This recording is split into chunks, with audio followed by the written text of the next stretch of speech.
Agora vamos falar de uma dimensão riquíssima, muitíssimo valorizada, que é justamente a produção bibliográfica. Essa é daquelas dimensões que, assim, você tem que cuidar com muito, muito, muito carinho, né?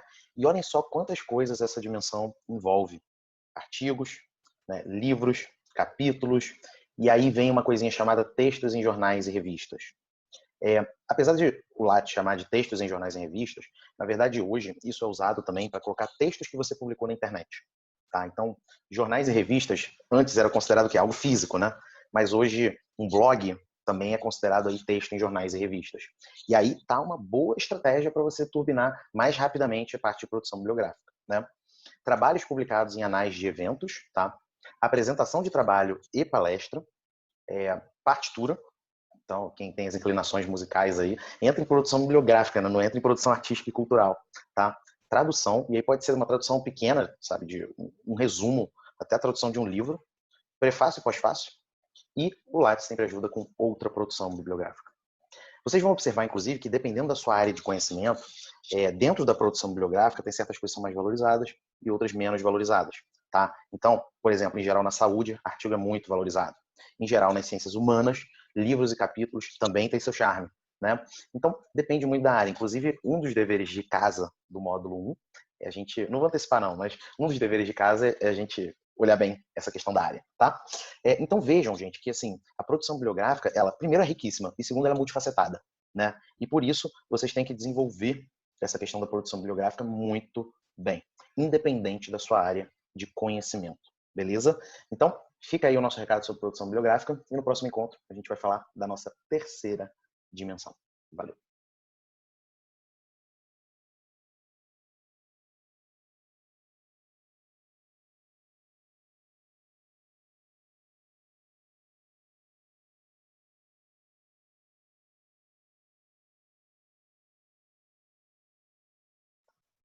Agora vamos conversar sobre nossa terceira dimensão, a dimensão da produção técnica, cada vez mais reconhecida como uma produção legítima e importante nas diversas áreas.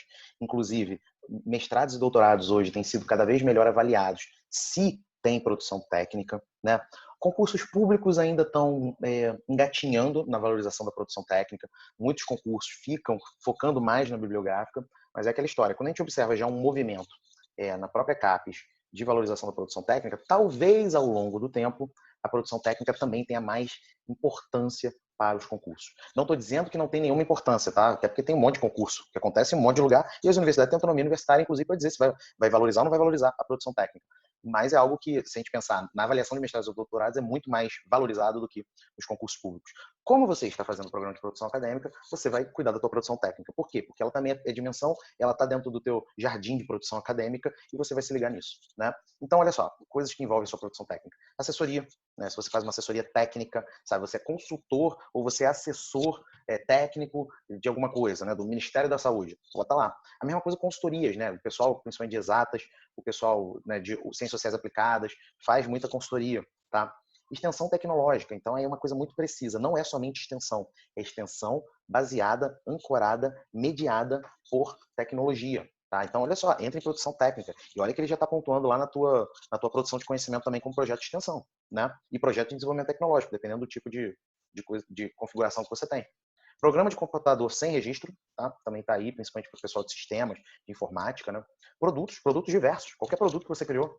Tá? E não só produto, pode ser só o processo, pode ser só técnica. Você tem uma técnica para melhorar o ensino na sala de aula, você aplica técnicas, você desenvolveu técnicas, você pode colocar, né? Técnicas que são registradas, que são, né, comprovadas, que são suas, tá? Então você pode colocar, você alterou, vamos supor que você fez uma consultoria e você mudou assim o sistema de gestão da secretaria de uma universidade, tá? Então aí, processo, você criou um processo novo, tá? Trabalhos técnicos de uma maneira geral, trabalhos técnicos de uma maneira geral. Olha só, né? Cartas, mapas ou similares. Olha aí, a galera da geografia, da geologia, da oceanografia, tá aí, ó, né? E não para por aí, a produção técnica é muito heterogênea, ó. Curso de curta duração ministrado, não precisa nem assim, foi 2 horas ou foi 50 horas. Não importa, entra curso de curta duração ministrado. Desenvolvimento de material didático instrucional, tudo que você desenvolve, editoração de livros, né? Eu, por exemplo, tenho uma abinha lá de editoração que eu coloco os livros que eu editorei diretamente, que eu tenho editora, né? Mas tem livros que eu não cuidei diretamente, né? E aí fica estranho eu colocar. Então, os livros que eu cuidei diretamente, eu coloco lá. Maquete né, principalmente para a galera de engenharia e de arquitetura, tá? Entrevistas, mesas redondas, programas e comentários na mídia. Então, desde a coisa que você foi entrevistado, sabe? A entrevista é contigo, você é o alvo da entrevista.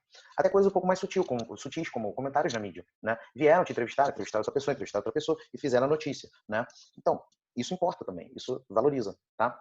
Relatório de pesquisa, olha só, todo relatório de pesquisa você coloca aqui. Então, você já tem o projeto de pesquisa lá, tá? O projeto de pesquisa finalizou lá, na parte de produção de conhecimento, e aí você tem o relatório de pesquisa, né? Tem mesmo, tudo direitinho, você coloca aqui, tá? Redes sociais, websites e blogs, cada vez mais valorizado. E especialmente blog. E especialmente blog. Por quê? Porque é um veículo de comunicação, de conteúdo, de informação, né? Então, blog, daqui a pouco o negócio vai bombar de blog, hein? Vai bombar. E outra produção técnica, ou seja, tudo que não cabe, você pode colocar em outra. Né? Por exemplo, eu coloco aí coordenação de grupo de trabalho, sabe? Eu tenho dificuldade de ver como que entraria nas outras, né? Então, coloco aí. O que eu não deixo é de colocar. Jamais deixe de colocar. Então, veja como a produção técnica é multifacetada, tem diversas coisas. A depender da sua área, você consegue colocar muita coisa que você já fez, muita coisa, sabe? E você, às vezes, tem a chance de aumentar o seu currículo só registrando o que você fez. Né? E produção técnica, olha aí quantas coisas legais que você já pode ter desenvolvido e não registrou, ou vai desenvolver para acelerar um pouco aí essa tua base curricular.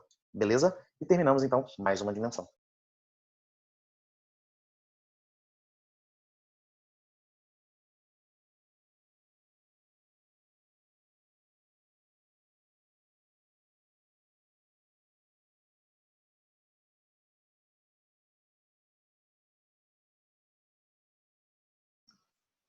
Pessoal, agora vamos conversar sobre produção artística e cultural. Mais uma dimensão aqui da produção acadêmica. Dependendo da sua área do conhecimento, você tem que estar muito atento a essa dimensão. E dependendo da sua área do conhecimento, não necessariamente. Né? Por exemplo, na minha, né, eu estou em 3 áreas do conhecimento. Eu estou no direito, eu estou na saúde coletiva e estou na gestão do trabalho, na área interdisciplinar. Né? A questão da produção artística e cultural ela é muito valorizada no interdisciplinar. Tá? Mas nem tanto assim na saúde coletiva ou no direito. Por isso, eu dou muito menos ênfase a essa área. Né? Mas para aqueles cuja área tem relação com a produção artística e cultural, essas coisas são importantes. Né? Manutenção de obra artística, na verdade, não está no Lattes dentro de produção artística, está dentro de produção técnica. Mas eu prefiro concebê-la como produção artística, né? Porque é uma questão também de curadoria. Artes cênicas, música, artes visuais, e outra produção artística e cultural. Vamos supor que você organizou uma exposição, né? Assim como eu tenho o objetivo de organizar uma exposição ainda um dia, é um projeto que, na verdade, é um grande amigo meu que faz, e aí eu falei para ele que um dia para a gente fazer juntos, né? Que é a Lei em Fotos, né? Então ele pega, por exemplo, a turma dele, o Adriano Rosa, um dos caras mais geniais que eu conheço. E aí ele pega a turma e a turma tem que compor uma determinada lei, vamos supor, a Constituição, mas com fotos. Então cada inciso tem que ser uma foto. E aí o aluno ele tem que ter despertar uma sensibilidade artística para definir qual foto melhor revela aquele inciso, né? Então, um dia eu falei que eu vou fazer com ele, né? Ele tem isso assim muito bem desenvolvido, espetacular. Tem inclusive curso dele no Instituto de Aula, no CAE de Juiz, chamado Metodologias Lúdicas, tá? Então, espetacular. E é uma espécie de produção artística e cultural. Então, às vezes o que você pode fazer é pegar algo que é da sua área, que às vezes não é o artístico e cultural como a gente vê, né? Por aí, né? Uma peça de teatro, uma música, não necessariamente é isso, mas quando você introduz certos elementos artísticos e culturais, dá um resultado legal, como, por exemplo, lei em fotos. Né? Então, se na sua área isso for importante, essa dimensão for muito importante, você tem que cair dentro dela. E se ela não for tão importante, eu te recomendo pensar em certos elementos, né, que você pode introduzir dentro da sua produção, certos elementos artísticos e culturais. O resultado é muito legal. Né? Então, terminamos aí essa dimensão, essa nova dimensão que é da produção artística cultural.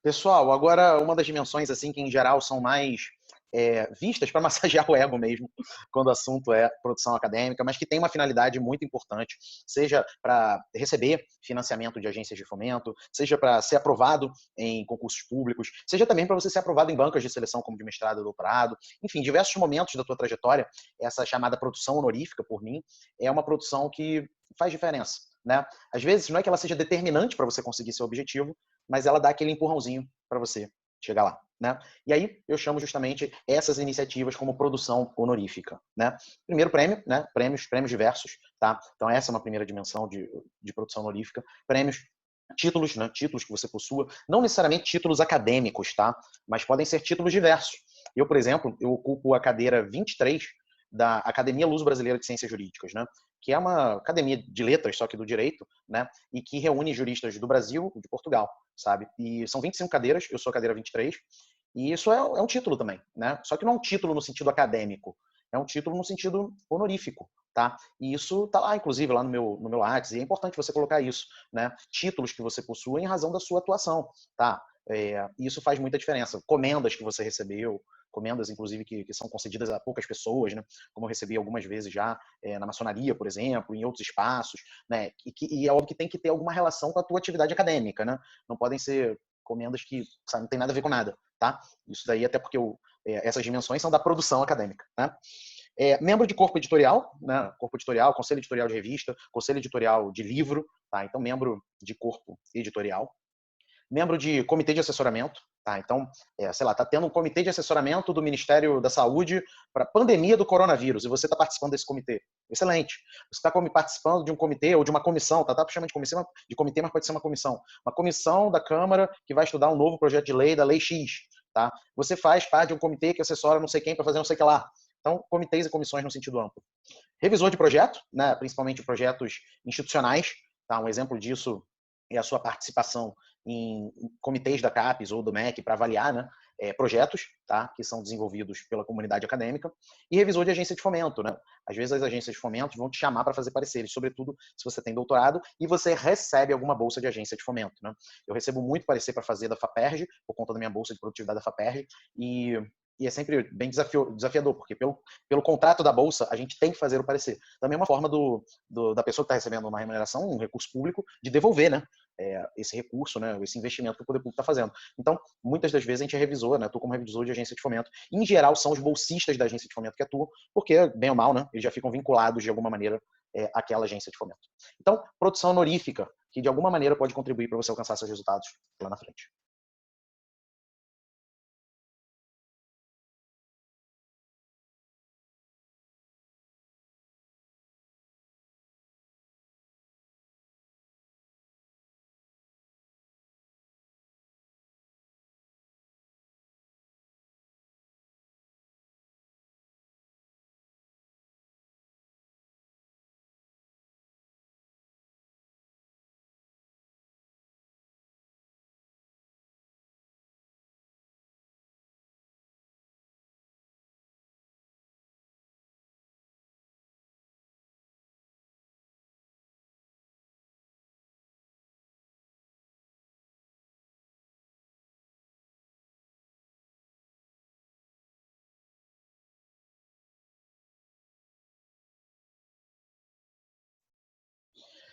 Agora vamos conversar sobre a nossa sexta dimensão, né? A produção de inovação e transferência de conhecimento.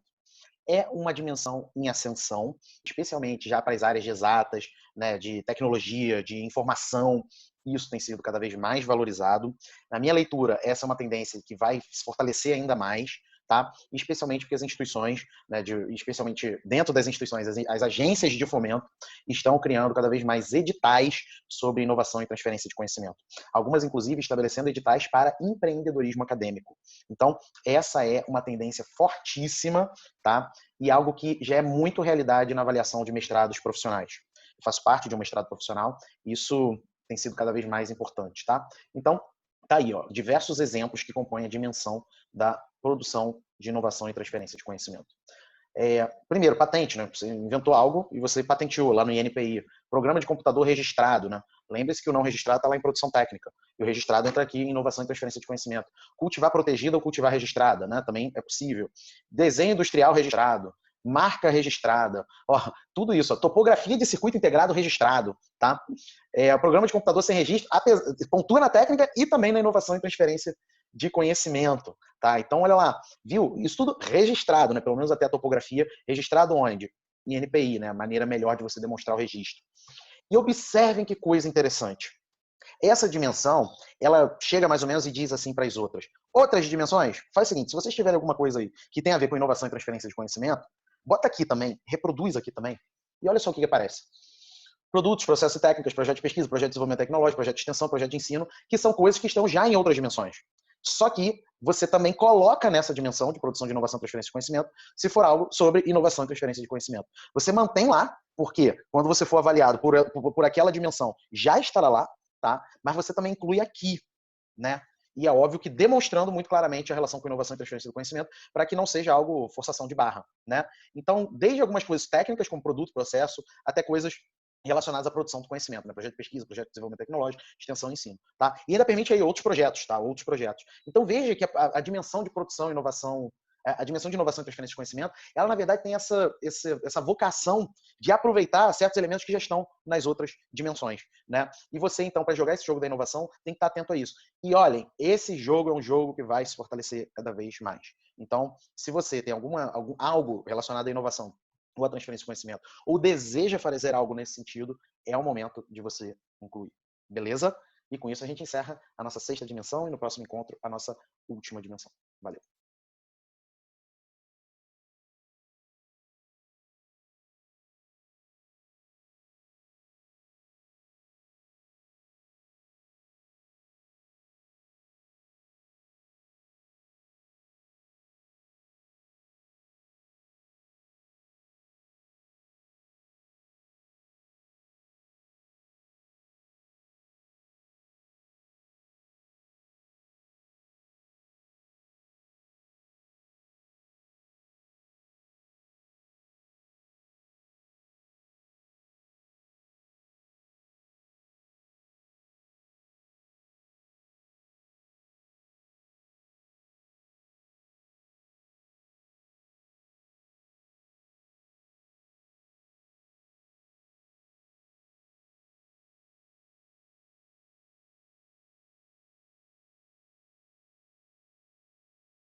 E agora nós vamos conversar sobre a 7ª e última dimensão, né? A dimensão da produção de impacto interno.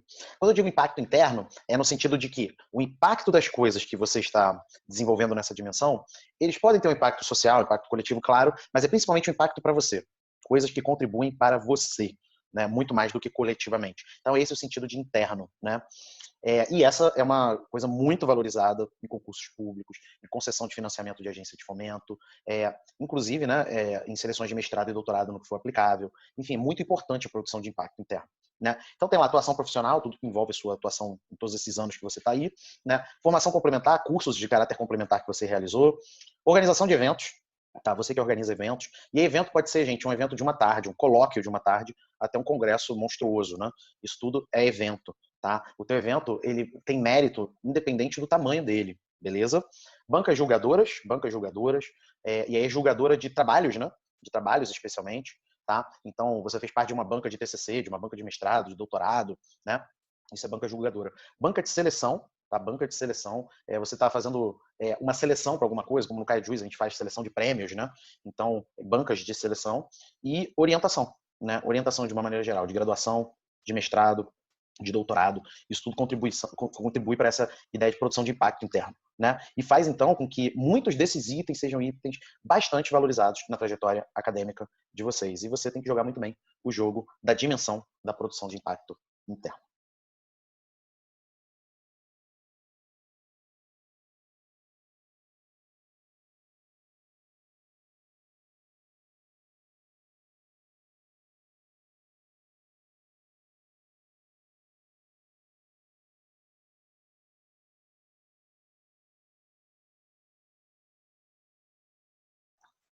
Agora a gente vai conversar sobre atitudes e tendências. Estamos começando um novo eixo aqui no módulo 1 do programa de produção acadêmica, em que vamos discutir, né, algumas atitudes que você deve tomar e algumas tendências de produção acadêmica e como que você já pode começar hoje a tirar proveito dessas tendências com uma técnica que eu chamo low hanging fruit. Tá? Então, é um eixo muito legal e muito importante do nosso módulo 1. E no próximo encontro eu vou te explicar com mais detalhes o que significam essas atitudes e tendências.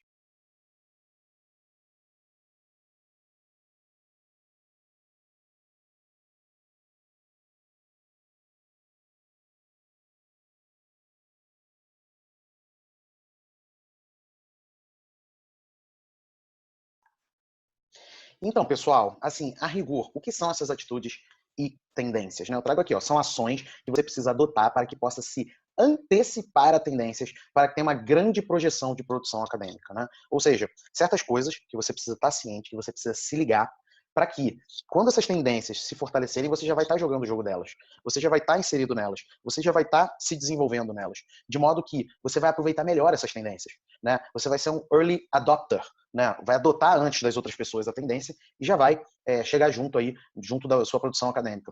Essa é uma estratégia muito importante porque permite que você, ao identificar certas mudanças das tendências de produção acadêmica, você, ao se preparar para essas mudanças, quando elas chegam, você já está na crista da onda, você já está muito bem, você já está cumprindo bastante os requisitos. Esse é um dos segredos do meu método, né? Eu nunca joguei um jogo reativamente, olhando regras atuais. Eu estou olhando para as regras atuais e para os movimentos de mudança de regras. E aí, quando eles chegam, eu já estou lá. Né? E aí isso faz com que eu tenha, da noite para o dia, um salto de valorização da minha produção, simplesmente porque eu me preocupei de maneira constante em olhar para frente, e não somente em olhar para o momento em que eu estou. Né? E vocês têm que começar a fazer isso hoje, né? E desenvolverem essas atitudes que eu vou falar para que vocês possam aproveitar melhor as tendências de produção acadêmica que se avizinham e que eu vou apresentar para vocês. Valeu!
Então, pessoal, assim, a rigor, o que são essas atitudes e tendências? Né? Eu trago aqui, ó, são ações que você precisa adotar para que possa se antecipar a tendências, para que tenha uma grande projeção de produção acadêmica. Né? Ou seja, certas coisas que você precisa estar ciente, que você precisa se ligar, para que, quando essas tendências se fortalecerem, você já vai estar jogando o jogo delas, você já vai estar inserido nelas, você já vai estar se desenvolvendo nelas, de modo que você vai aproveitar melhor essas tendências. né? Você vai ser um early adopter, né? Vai adotar antes das outras pessoas a tendência e já vai chegar junto da sua produção acadêmica.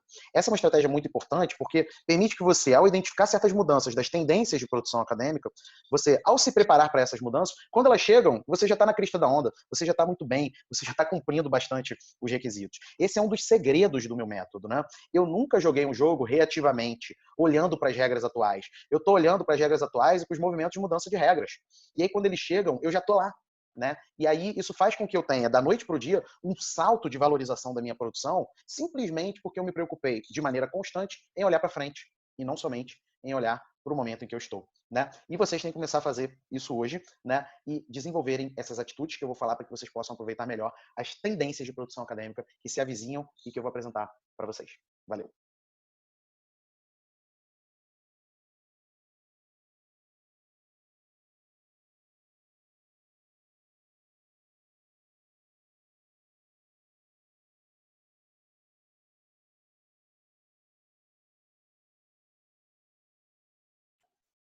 É isso aí. A primeira atitude que você tem que ter é de remover certas crenças limitantes que estão aí na sua cabeça e que eu espero que com a aula inaugural e com esse módulo 1, eu não tenha mais que conversar com vocês sobre elas. Por quê? Porque vocês já se livraram dessas crenças, né?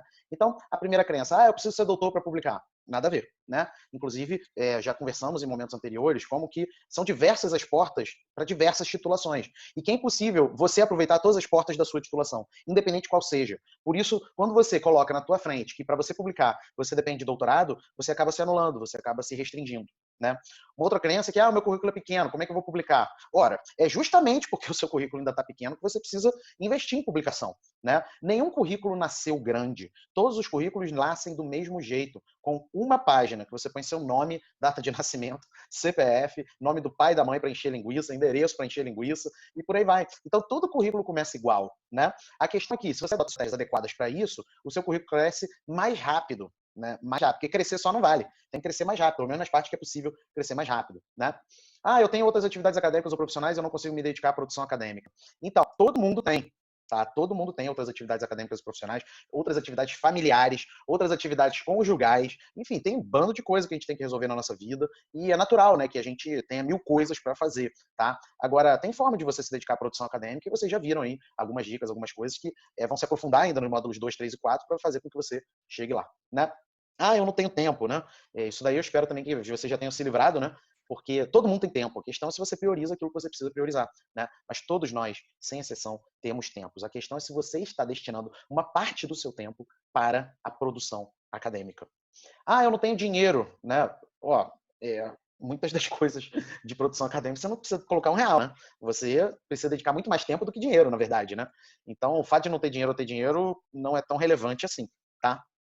Eu preciso de tudo perfeito para poder escrever. Né? Eu preciso estar no meu quarto, que tem o cheirinho que eu gosto, que tem que estar na minha cadeira. Assim, para produção acadêmica, você tem que ser um camaleão ou uma camaleoa, né? Nem sei se pode chamar de camaleoa, se existe essa palavra, né? Mas, de todo modo, você tem que ser uma pessoa que se adapta às condições que são dadas a você.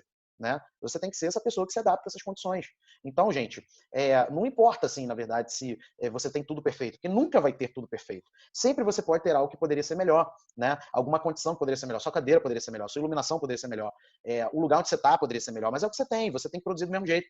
Né? Então, aquele que aguarda as condições perfeitas para tomar o primeiro passo, não adianta. Né? Então, vejam aí a importância de você remover essas crenças. Porque, de alguma maneira, elas vão te paralisar, elas vão te impedir de dar o próximo passo. Tranquilo? Então, vamos em frente.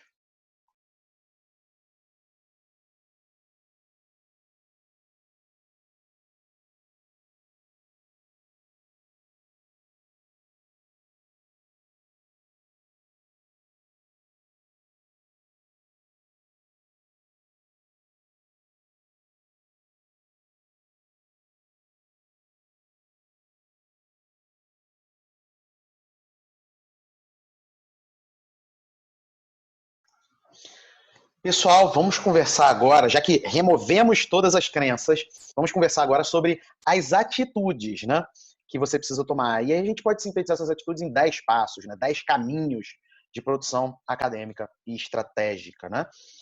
E aí vamos ver o que significam esses caminhos e depois eu vou apresentar os 10 passos para vocês. Primeiro, né, são caminhos que você precisa seguir para ter um retorno de reconhecimento maior da sua produção acadêmica, independente da sua titulação ou área do conhecimento. Então, olhem só que definição importante. Caminhos que você precisa seguir, né, para ter um retorno de reconhecimento maior da sua produção acadêmica. E independente da sua titulação ou área do conhecimento. Então, esses passos, eles, na verdade, são passos que todos nós temos que seguir, independente do momento em que a gente está. Não importa se você é um pós-doutor ou se você é um graduando, você tem que se ligar nesses passos, beleza? E eu vou sintetizar eles aqui para vocês, né? Primeiro passo é olhar para si, né? É um pouco meio que autoconhecimento aí. Você tem que entender quais são suas limitações, suas vantagens, suas qualidades, seus defeitos, onde que você precisa melhorar, onde você não precisa melhorar, né? Então você tem que olhar um pouco para si, né? Porque não somos perfeitos. Temos falhas, temos problemas. E aí é justamente nesse ato de olhar para si que a gente consegue, né, estabelecer estratégias para melhorar aqueles pontos cegos e aquelas falhas que nós possuímos, né? Segundo passo é você decidir objetivos de longo, médio e curto prazo. Longo, médio e curto prazo, tá? Você tem que decidir esses objetivos, tá claro? Objetivos de longo prazo, sei lá, a gente poderia, é óbvio que existe uma subjetividade do que é longo, né? Mas eu colocaria aí objetivos de 2 a 5 anos, né? Objetivos de médio prazo de 1 a 2 anos. E objetivos de curto prazo aí, talvez algo de até 1 ano, né? E aí é óbvio que tem gente que faz o curtíssimo prazo, que é o low hanging fruit, como vocês vão aprender aqui no nosso módulo 1. Tá? Então esse é o segundo grande passo. Você tem que ter objetivos, né? É a mesma coisa, eu quero viajar. Mas para onde? Não sei. Então não adianta, você não vai dar o próximo passo se você não sabe quais são os seus objetivos, tá claro? Então você precisa estabelecer esses objetivos para que você possa, de fato, até mesmo canalizar, condicionar as suas ações e a sua produção acadêmica para o atingimento desses objetivos, tá? Então, por exemplo, quando eu terminei o meu doutorado, o meu objetivo era aproveitar o meu arsenal de textos que eu ainda não tinha publicado para publicar. Né? Eu já tinha publicado algumas coisas, né? Eu já tinha livro, já tinha artigo publicado e tudo mais, mas eu tinha muito trabalho de disciplina que estava represado, né? E eu sempre fui uma pessoa estratégica. Então, o professor ele chegava e falava: vocês preferem fazer 3 trabalhinhos, tipo uma resenha, 3 resenhas ou um artigo? Eu escolhi o artigo. Por quê? Porque eu tenho já um produto para publicar. Não que não possa publicar resenha, né? Mas eu preferia algo que, né, de fato, o esforço compensasse depois um retorno, tá? Anos mais tarde, depois, eu comecei a pegar algumas resenhas que eu tinha feito no passado e que deram muito certo também, porque a resenha é publicada em revista e é publicada da mesma maneira que o artigo, né? Então, acabava que eu decidia os meus objetivos. E aí, quando eu terminei o doutorado, meu objetivo passou a ser qual? Ingressar em universidade, seja ela pública ou privada, mas em nível de pós-graduação, né? Para ser professor de mestrado e doutorado. E eu trabalhei durante 2 anos para conseguir isso, né? Aliás, 2 anos não, 2 anos e meio, porque foi somente no final de 2014 que eu fui aprovado e tomei posse, né, na UERJ como professor adjunto. E aí, em 2015, eu já entrei nas outras 2 universidades privadas que eu dou aula. E em 2016, eu entrei já na AMBRA nos Estados Unidos. Então, assim, mas tudo com um objetivo de longo prazo. Né? E eu tinha meus objetivos de médio prazo. Até que, logo que terminei o doutorado, já assumi uma pesquisa grande no Conselho Nacional de Justiça sobre Judicialização da Saúde no Brasil. E foi uma pesquisa gigante, e foi muito legal. E eu queria uma grande pesquisa. Né? Por quê? Para reforçar, para coroar um pouco essa minha trajetória acadêmica na discussão sobre direito à saúde e judicialização da saúde. Né? E aí eu peguei essa pesquisa e mandei brasa. Né? E foram 2 anos. Né? E um objetivo de curto prazo. Né? Eu terminei o doutorado, eu queria o quê? Aumento salarial. Eu queria dar menos aula, ganhar mais hora de pesquisa. Então, objetivos de curto prazo que eu consegui nas universidades que eu dava aula na época, né? E na época eu já dava aula na UFRJ como professor substituto, dava aula na Uniswan e dava aula na FGV. E dava aula em pós-graduação, lato sensu também, mas, assim, fixo era nessas 3. Então, assim, você precisa definir esses objetivos para você saber para onde você quer ir e condicionar suas ações para isso. Terceiro passo, começar pequeno. Começar pequeno. Você começa pequeno. Eu hoje tenho mais de 45 livros, mas eu não comecei 45 livros. Meu primeiro livro foi em 2010, eu demorei muito para escrever. Né? E foi difícil fazer o livro. Foi muito difícil fazer o livro. Hoje é um pouco mais fácil para mim. Não é também ridículo, molezinha, não. Mas é um pouco mais fácil fazer. Né? Porque eu tenho melhores estratégias hoje do que em 2010. Tá? Então comecei pequeno. Você começa pequeno. Né? Você coloca lá como meta, vou fazer um resumo por semana.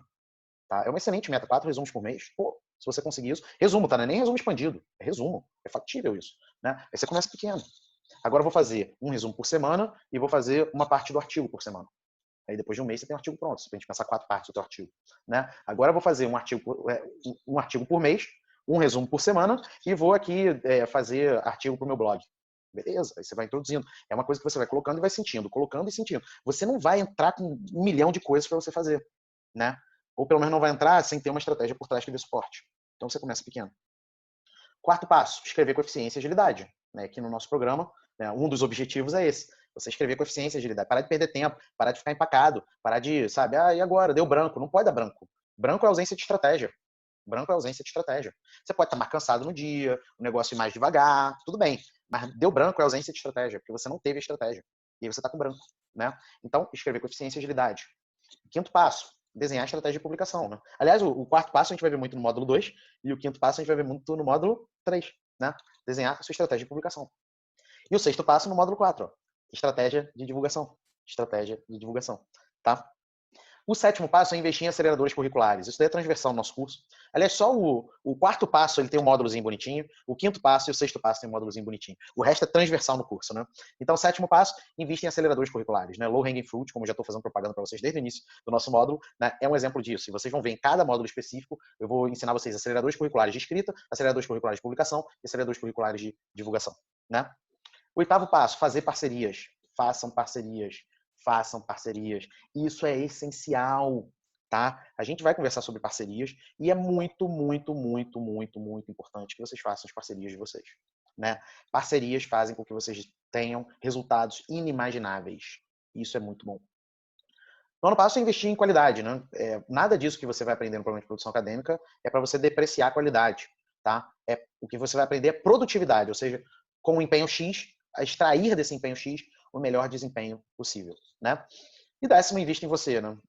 Se perdoe mais quando você falhar, né? Se perdoe mais quando você não conseguir um resultado X, mas ao mesmo tempo vá para frente, né? Então invista mais em você, faça as coisas, faça os deveres de casa que a gente vai ver aqui, faça o exercício, participe das lives, participe dos workshops, enfim, invista mais em você sempre. Beleza?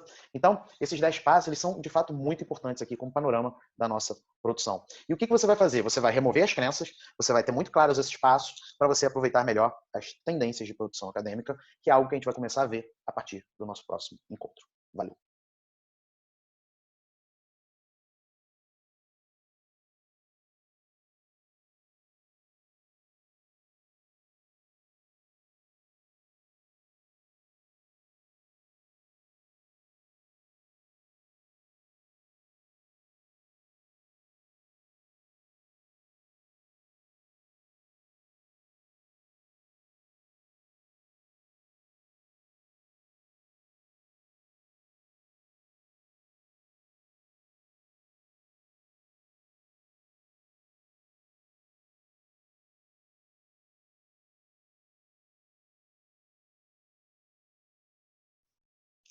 Vamos agora conversar sobre como você pode se preparar para essas tendências que eu mencionei e para outras tendências que nem estão no radar hoje, mas que podem se concretizar nos próximos 2, 3, 5 anos, né? Então, vamos lá. A primeira coisa é que todo espirro importa.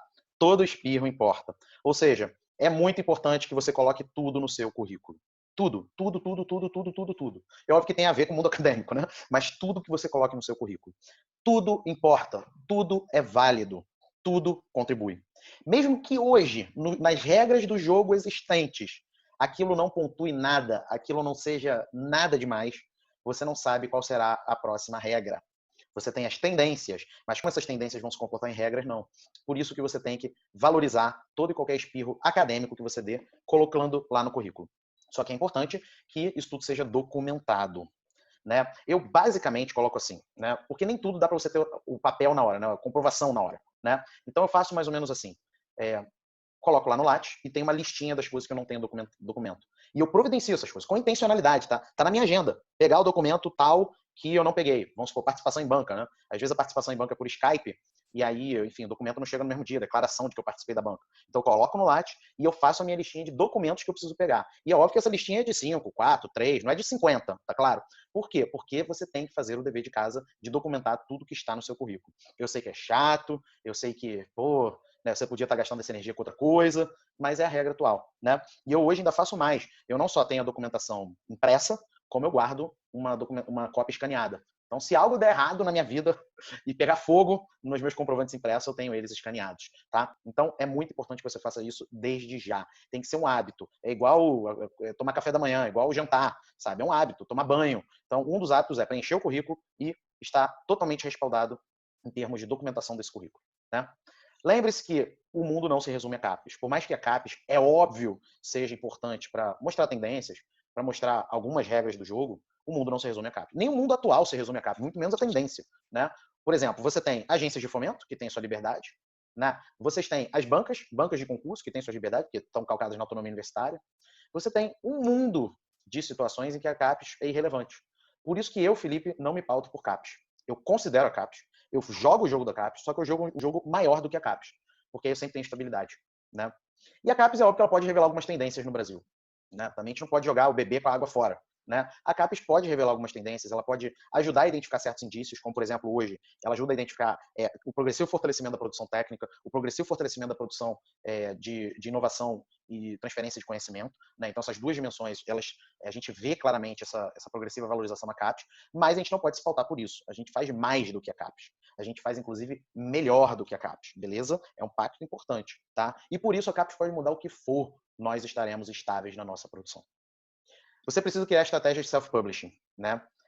Ou seja, mecanismos através dos quais você publica, por exemplo, blog. Tá? Então você tem que criar mecanismos de self-publishing, porque na minha visão isso é algo muito importante para contar como produção técnica, né? E o artigo em si conta como produção bibliográfica na parte de textos, jornais e revistas.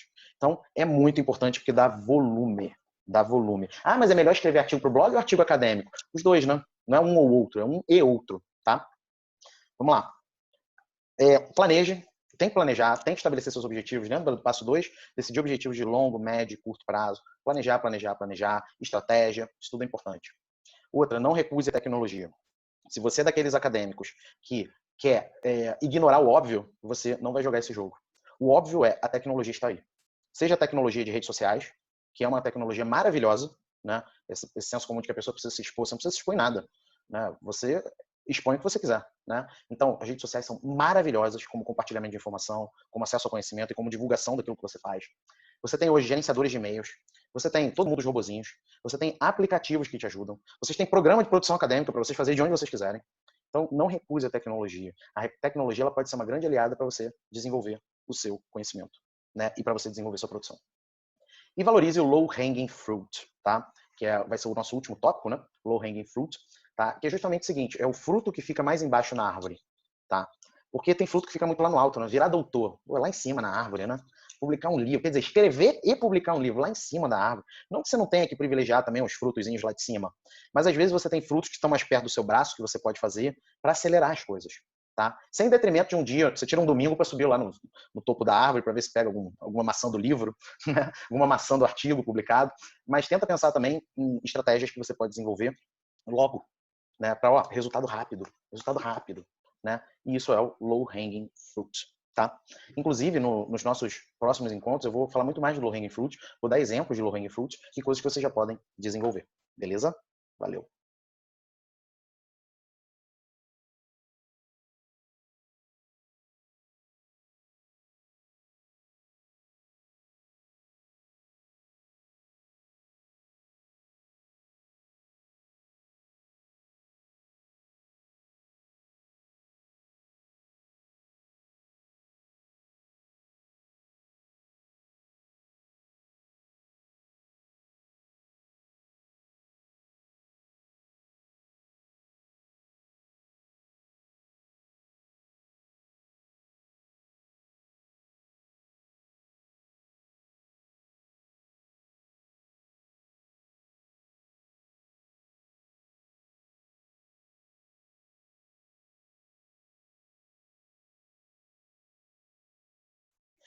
É isso aí. Agora vamos ver alguns exemplos de low hanging fruit, né, aplicados a algumas coisas específicas de produção bibliográfica. O meu objetivo aqui é para ajudar vocês a visualizarem como que é o método low hanging fruit. Nada impede de vocês fazerem em qualquer tipo de produção sua, né, das 7 dimensões, tá? E vocês vão ver, inclusive, que alguns deles vão ser um pouco parecidos, mas só para ajudar vocês a verem, a visualizarem. E, gente, depois que você vê, fica difícil de você desver, tá? É um pouco paradoxal, mas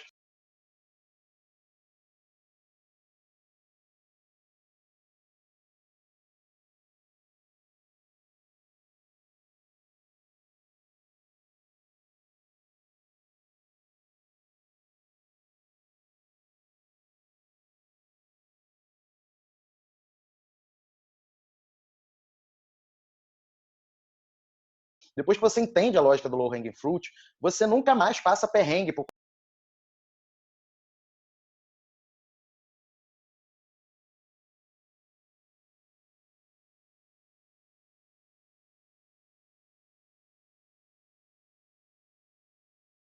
correr atrás de produção, tá? Então, esse é um exemplo aí de low-hanging fruit de artigo. Olha só, pega um texto pronto ou quase lá. Por exemplo, fiz muito lá no mestrado,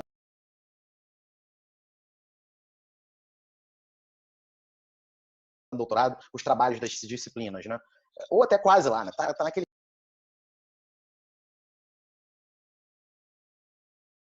esquema quase lá. Combine trabalho em dupla ou em trio de revisão e finalização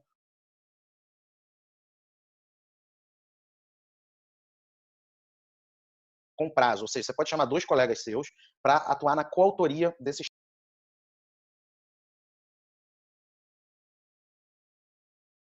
textos, né? E aí cada um traz o seu texto para trabalhar em coautoria. Mas, ó, coautoria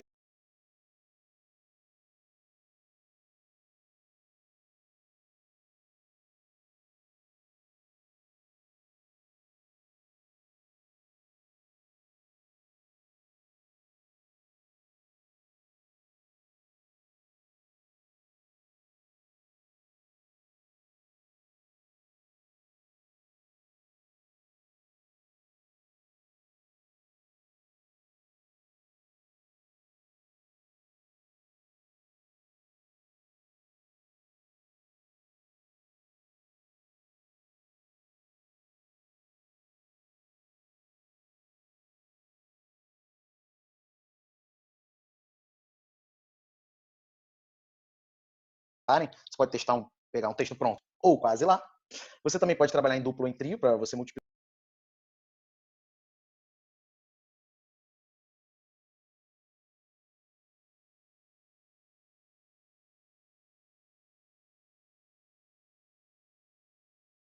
explicar, né? E você pode buscar, como terceira etapa, eventos com publicação em livro ou chamadas abertas. Então, você pode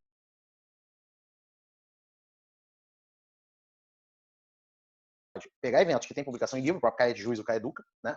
Ou com chamadas abertas, né? Tem eventos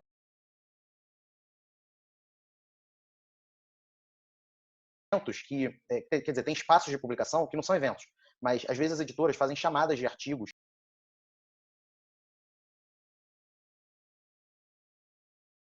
para comporem capítulos da sua própria coletânea, da sua próxima coletânea. Então,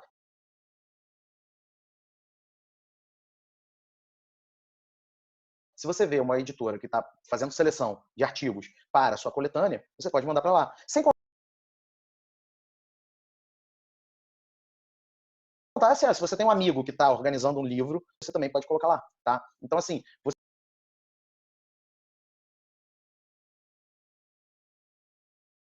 você pode buscar eventos com publicação em livro, se for em livro impresso, melhor ainda, como é o caso do Caia de Juiz e do Caia Educa.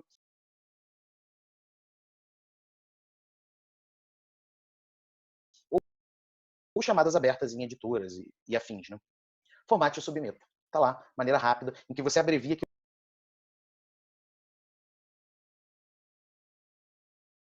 que você tem controle, que é o processo de escrita acadêmica. Vamos lá, livros autorais no formato de coletânea.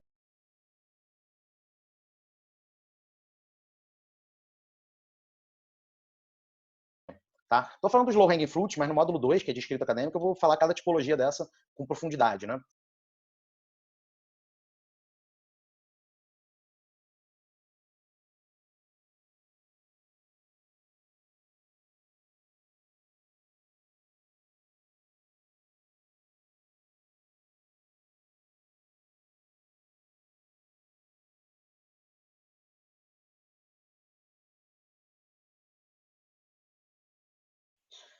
Pessoal, vamos começar então agora um eixo de discussões sobre honestidade acadêmica.